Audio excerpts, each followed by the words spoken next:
ThorChain's tagline is often tied to decentralized cross-chain liquidity.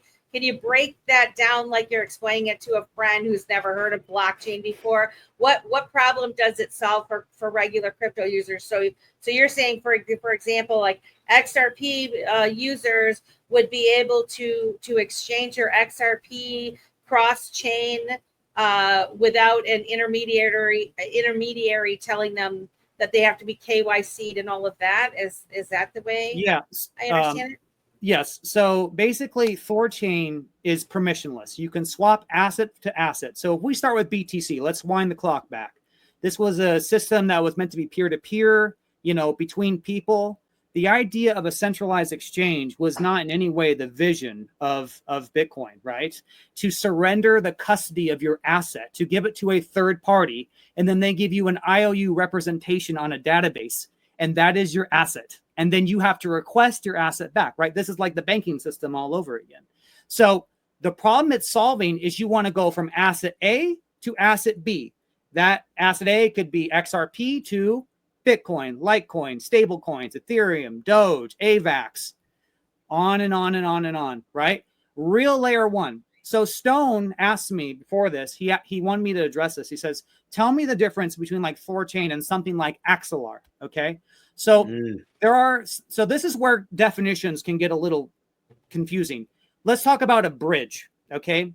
ThorChain playing with the game of semantics could be called a bridge, but it's not a bridge in the conventional sense that we have known. So a bridge, think of it as an intermediary application layer that sends information to different blockchains that like goes to smart contracts and things like that, requesting funds be sent somewhere, right? It's so you have an asset, and the bridge, you're trying to communicate with another layer one and trying to tell it, hey, I want to swap this for that, or whatever you want to do, right? It doesn't matter. Okay. The problem with that is things can go horribly wrong. Like, for example, Wormhole, where there was a ton of money lost because someone was able to trick the system. Or you can have a node operator that's bad, or they can spoof something, right? ThorChain is literally real layer one. We exist on the XRPL, right? We have a daemon of XRP that's being run. And so when ThorChain is doing XRP, it's literally transactions on the XRPL, okay?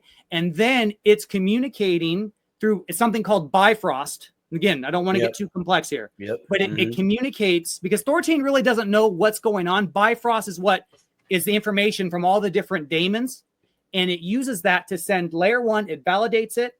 It does the swap logic of what the swap's going to be, and then it sends it exchanges it using Rune as the native asset to the other asset, and it sends the asset. So it's all layer one to real layer one. Very important distinction. And one more thing before I stop is also, I'm not here to sell you anything. You do not need to hold the asset Rune in order to use ThorChain.